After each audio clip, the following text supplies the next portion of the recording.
आम्ही तुम्हाला आत्ताच आठवण येणार, निवडणूक मध्ये राज ठाकरे साहेब तुम्हाला आठवण येत नाही ना, प्रॉब्लेम ते आहे. हे काय राज ठाकरेच आहे ना, आम्ही राज ठाकरे संकेत असतो. अहो ते बोलायला ठीक आहे, हो मला सगळे माहिती आहे, पण माझं म्हणणं आहे तुम्ही लोकांनी जुळा राज ठाकरे साहेबांबरोबर काम करायला आम्ही तयार आहोत ना. ना कधी सांगत नाही, एक फोन मध्ये आलो ना, एक फोन मध्ये आलो ना, सभासद बनवलंय ना आम्हाला. एका फोन मध्ये आलोय.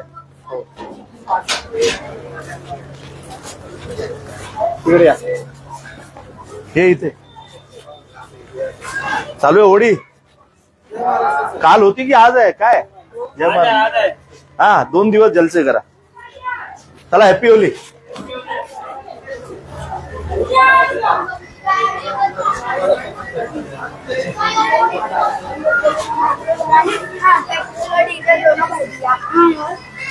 हाँ,